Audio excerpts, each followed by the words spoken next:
நபி ஸல்லல்லாஹு அலைஹி வஸல்லம் அவர்கள் ஒரு மோதிரம் ஒன்று அமைந்திருந்தார்கள். முஹம்மத் ரசூல் அல்லாஹ் என்று 3 வரிகளில் பொறிக்கப்பட்டிருக்கக்கூடிய முஹம்மது ரசூலுல்லாஹ்.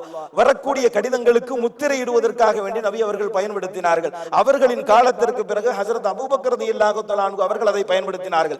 அவர்களினுடைய காலத்திற்கு பிறகு ஹஜ்ரத் உமர் ரலியல்லாஹு தஆலா அன்ஹு அவர்கள் அதை அணிந்திருந்தார்கள். அவர்களின் காலத்திற்கு பிறகு 12 ஆண்டுகள் ஆட்சி செய்த ஹஜ்ரத் உஸ்மான் ரலியல்லாஹு தஆலா அன்ஹு அவர்கள் 6 ஆண்டுகள் அணிந்திருந்தார்கள்.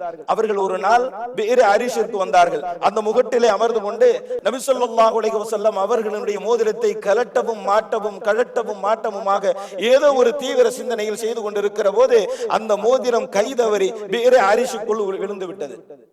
ஹஜ்ரத் உஸ்மான் ரலியல்லாஹு தஆலா அன்ஹு அவர்கள் அதிர்ச்சி அடைந்தார்கள். எப்படியாவது அதை எடுத்து விட வேண்டும் என்று அவர்கள் ஹலீஃபாவாக இருந்த காரணத்தினால் கட்டளையிட்டார்கள்.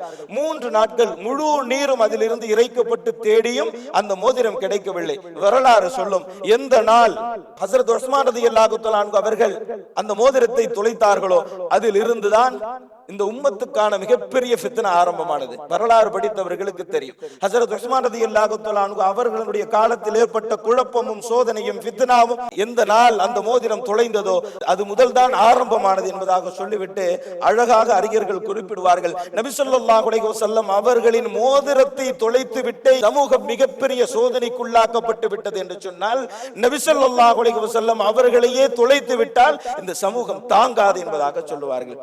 நபி ஸல்லல்லாஹு அலைஹி வஸல்லம் அவர்கள் துயில் கொண்டிருக்கக்கூடிய இடத்திற்கு அருகே ஜன்னத்துல் பகீ. நம்முடைய பெரியார்கள் எல்லாம் இங்கே நமக்கு மரணம் வராதா, இங்கே நாம் அடக்கப்பட மாட்டோமா என்று ஏங்கி தவித்த நாட்கள் உண்டு. அஸ்ஸலாமு அலைக்கும் தார கௌமில் முஃமினீன் வ இன்னா இன்ஷா அல்லாஹு லாஹிகூன். நபி ஸல்லல்லாஹு அலைஹி வஸல்லம் அவர்கள் ஜன்னத்துல் பகீவிற்கு முன்னால் நின்று தான் ஓதினார்கள். ஜன்னத்துல் பகீயில் அடக்கப்பட்டவர்களுக்கு ஷஃபாஅத் செய்வேன் என்பதாக நபி ஸல்லல்லாஹு அலைஹி வஸல்லம் அவர்கள் சொன்னார்கள். ஜன்னத்துல் பகீயில் அடக்கப்பட்டிருக்கக்கூடிய ஆயிரம் சகாபாக்கள், அங்கு இருக்கக்கூடிய நபி ஸல்லல்லாஹு அலைஹி வஸல்லம் அவர்களுடைய குடும்ப உறுப்பினர்கள் சூர் ஊதப்பட்டதற்கு பிறகு முதலில் நபி ஸல்லல்லாஹு அலைஹி வஸல்லம் அவர்கள் தான் எழுவார்கள். அதற்கு பிறகு ஹஜ்ரத் அபூபக்கர் ரலியல்லாஹு தஆலா அன்ஹு அவர்கள் எழுவார்கள். அதற்கு பிறகு ஹஜ்ரத் உமர் ரலியல்லாஹு தஆலா அன்ஹு அவர்கள் எழுவார்கள். அதற்கு பிறகு 70,000 பேர் ஜன்னத்துல் பகீயில் இருந்து எழுவார்கள். இந்த 70,000 பேர் தான் எந்த கேள்வி கணக்கும் இல்லாமல் சுவர்க்கத்திற்குள் நுழைவார்கள். இவர்களைத்தான் சொல்லுவார்கள் நாளை மறுமையினுடைய முதல் விருந்தாளிகள் ஜன்னத்துல் பகீயில் அடக்கப்பட்டிருக்கக்கூடிய 70,000 பேர் என்று வரலாறு சிறப்பிட்டு சொல்லுகிறது. என்று சொன்னால் மஸ்ஜிது நபவியோடு சேர்ந்து ஜன்னத்துல் பகீ இருக்கும் தனிச்சிறப்பு இருக்கிறது. காலையும் மாலையும் திறந்து வைக்கப்படுகிறது. அந்த சங்கமிகு சகாபாக்கள் அடக்கப்பட்டிருக்கக்கூடிய நபி ஸல்லல்லாஹு அலைஹி வஸல்லம் அவர்களுடைய குடும்பத்தார்கள் துயில் கொள்ளக்கூடிய அந்த இடத்தை சென்று பார்க்கிற போதெல்லாம் நம்முடைய உடல் அப்படியே புல்லரிக்கும்.